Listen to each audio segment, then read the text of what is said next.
What is the worst example of helicopter parenting you've ever seen?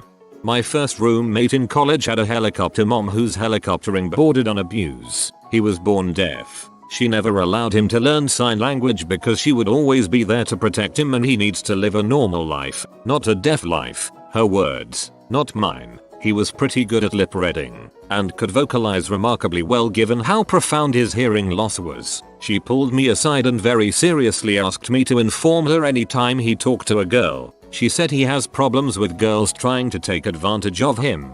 Insisted he say goodnight to her every night, which meant he had to be on instant messenger. Deaf, so he couldn't call without using a specialized typing phone with her for at least an hour every night, or else she'd call our room phone in a panic looking for him. This is the one that infuriates me the most. To intentionally keep someone from being able to communicate effectively. That is abuse. I teach high school and occasionally college. One IEP meeting for a high school student. The mother mentioned her other kid was enrolled at a local university and that she, the mother, was also enrolling in the same classes to ensure her daughter did her work. Facepum. Kind of unrelated, but I find it funny. But by pure chance my mum and my brother were enrolled in the same class this term at university, and my mum was super adamant that my brother not embarrass her during the class. I worked as an instructor at a karate school and there was one parent no one wanted to deal with. Her son was in our 10-13-year-old class. The school had a little waiting area where parents could watch their kids, mainly used for the 4-6-year-old class. She would sit in the waiting area staring at her son. One class we were doing very light contact drills, no more than a poke, and she came out onto the floor and started yelling at me for putting her son in danger. I asked her to please leave the floor. I changed the drill to no contact. She ran onto the floor yelling at me for singling her kid out. I stopped the class and told her to speak with the head instructor. She left to talk to him and I look over at the kid and he was crying. I quickly moved to a fun drill and he started to smile. When the class ended, a few other parents came up to me and said that mom is nuts and she kept trying to come to school with the kid. I was at college orientation and one parent came up to my friend and said, "That girl over there is my daughter. You go up to her and introduce yourself to her and be her friend." It wasn't done in a cute way. It was semi-threatening. When my niece was 14 or so, her mother, my sister-in-law, was so far up her butt that I'm not sure the kid ever actually spoke for herself. One day my niece was in the bathroom and she took a little too long to finish, so her mother stood outside the door and said, "What's taking you so long? Are you wrapping the toilet paper around your hand like I showed you? Do you need me to come in there and show you again? Why is this door locked? Open this door." It was Thanksgiving dinner and the whole family just stared at my sister-in-law in shock. We could all hear my niece crying in the bathroom. That woman is a freaking psychopath. Some dude I know wanted to move out from his control freak mom at age 23 or so. His mom kept complaining about the places he was looking to rent. Eventually she decides that it's better if she buys an apartment and let him rent it from her, just to make sure that everything is in order. However, she couldn't quite afford it, so she involves the ex-husband, even if the dude said explicitly that he wanted nothing to do with that setup. I don't know all the details, but that's how he ended up anyway. She has a key to his place. And yes, she uses it to check on the place every time he's out of the apartment, and she even leaves small presents for him to just let him know that she was there. Small presents for him. For some reason, I'm picturing a dead mouse, like a cat would leave. I played a lot of hockey as a kid. I had a plate of nachos and a drink thrown at me by a mother and challenged to a fight by the father of one of the kids on the other team. The reason being I scored twice that game. He was the goalie and there were scouts there. There wasn't. We weren't that good. Keep in mind I was about 400 kilometers from home and staying with my team at a hotel, and this was in the arena lobby after the game while watching the next game. Man, hockey parents are the worst. There was a guy on my team whose dad would routinely get kicked out of rinks, which forced a penalty on our team. There is no kid in any sport who thinks, "Yeah dad." You get him when their father is acting like a petulant 4-year-old in the stands. An old neighbor of mine was notorious for being clingy to her daughter. Really one of those moms who tries to live vicariously through her kid. Daughter is now a junior in high school. Mum bought them identical phones. cases, and set identical backgrounds so no one would know when one had the other's phone. Mom would take daughter's phone and text daughter's boyfriend pretending to be her "I love you, I want to be together forever," etc. Even some of daughter's friends have caught mom texting them pretending to be the daughter. This is so creepy. Fear Street levels of creepy. Parents going on job interviews with their kid. Happens all the time. Same with medical school interviews.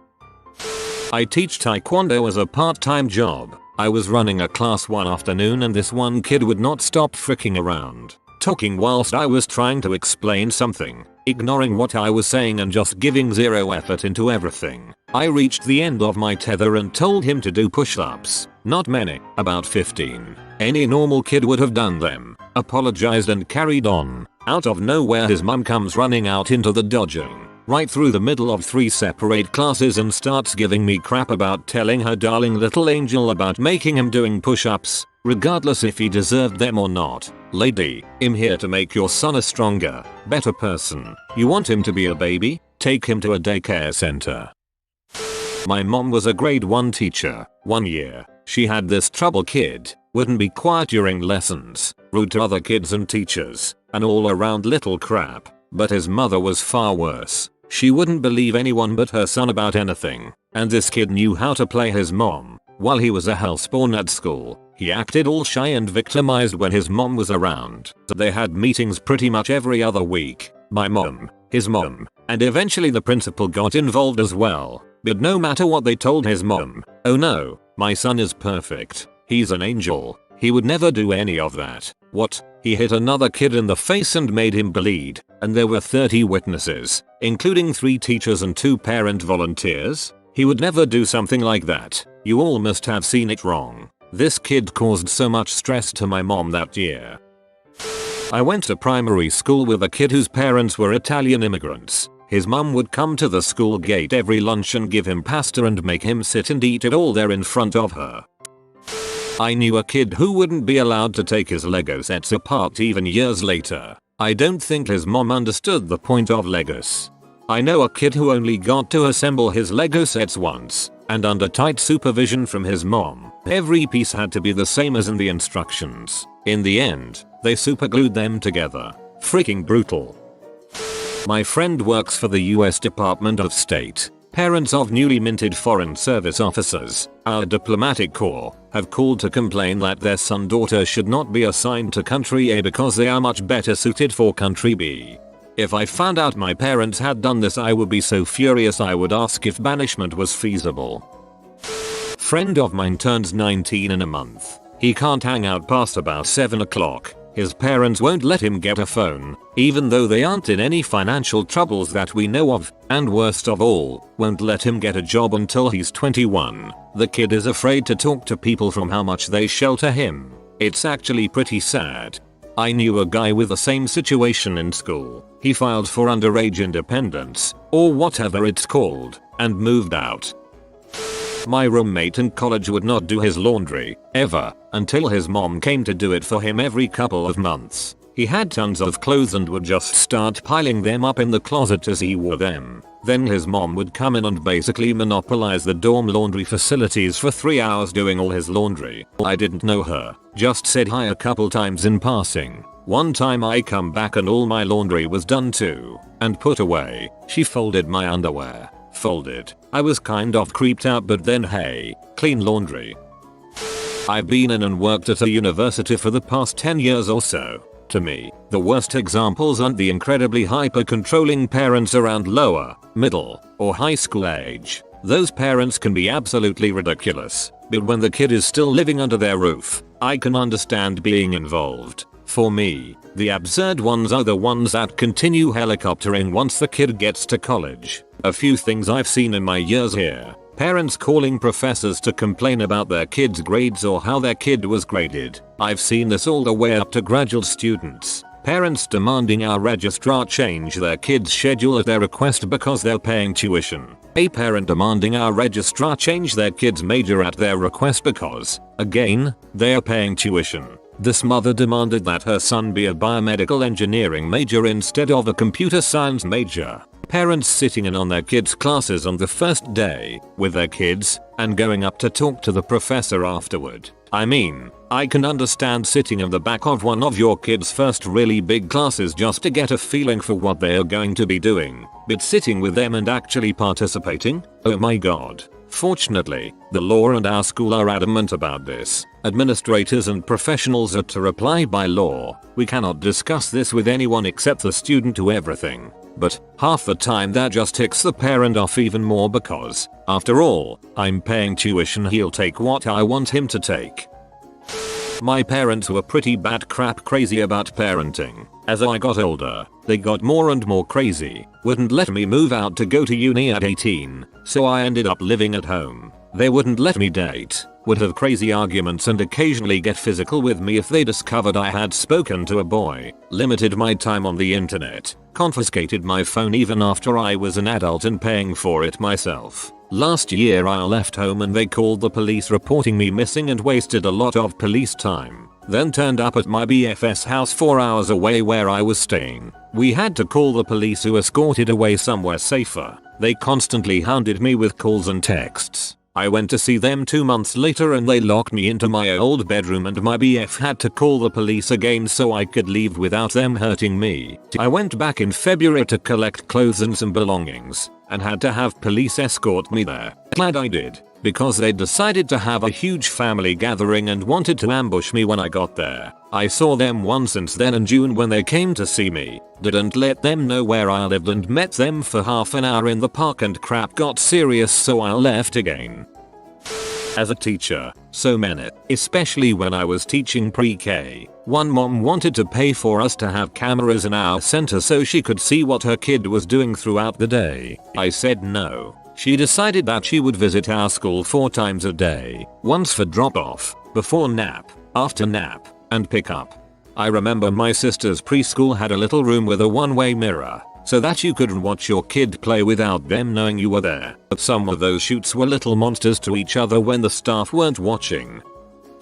Kid on my youth hockey team wasn't allowed to get dressed in the locker room. His parents made him dress in gear at home and then ride, in the backseat only, to the game. More deets. My parents were friendly with his parents so every once in a while I would have to catch a ride with them if my parents couldn't take me and I was not allowed to dress in the locker room either. This was not a case of embarrassment or transgender stuff as I remembered him asking to be allowed in the locker room. Just a case of overprotection from being the only child I guess. This continued into middle school.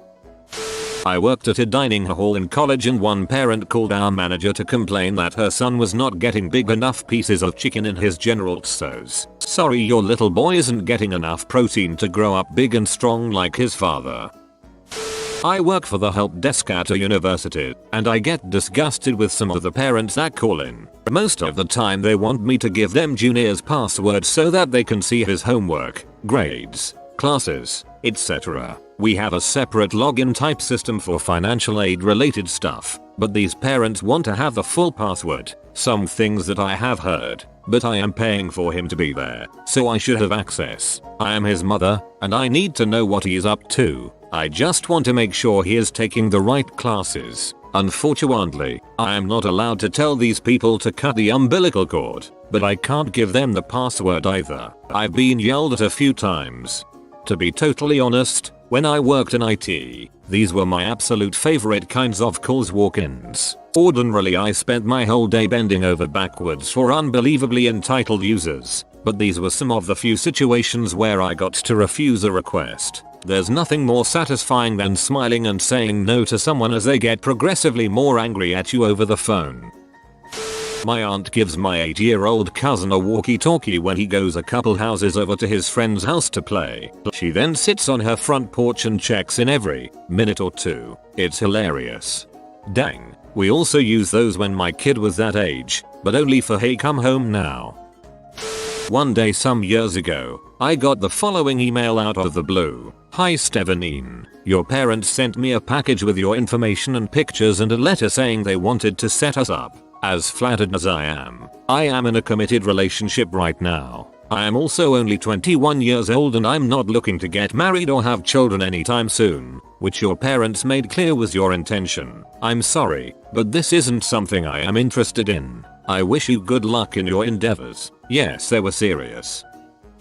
Not as bad as most of these, but I once got a phone call from a parent screaming at me asking why her daughter wasn't allowed to swim in a competition coming up that weekend. She wouldn't let me get a word in to explain that I was not, in fact, her daughter's swim coach. I am not a swim coach at all. Her coach had the same name as me and was even the same age, but still lived with his parents, so mine was the only phone number in the phone book with my name. This was over 10 years ago. She went on for about 5 minutes explaining that she watches all the kids swimming and her daughter was definitely the strongest in her group. I was so mad. I simply agreed and told her that her daughter would definitely be swimming this weekend. She congratulated me on making the right decision and hung up. I really wish I could see what happened.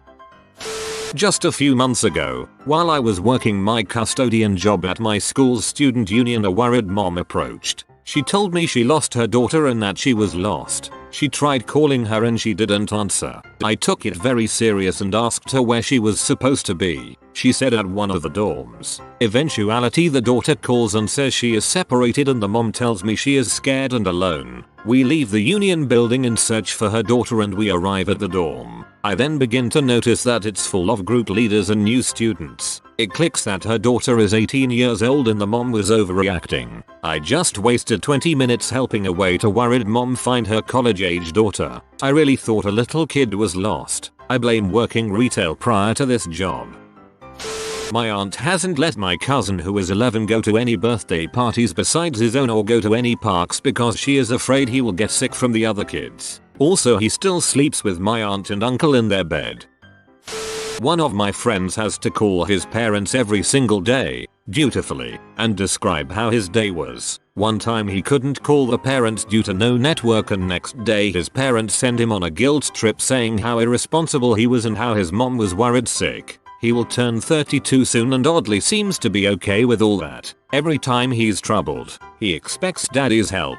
I call my dad every day on the way home from work, but it's mostly to talk about our jobs, very similar professions, and talk about football. He's my best friend.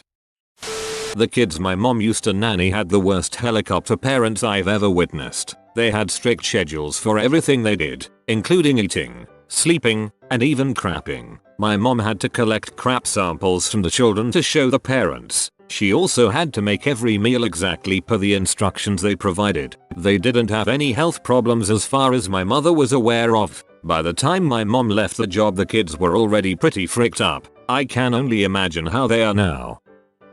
You have been visited by the magical duck. You don't have to do anything. He will simply give you a good day today. If you are new to the channel, you can subscribe. I publish new videos every day. Until then, check another video, or don't. Either way, have a great day, you magnificent people.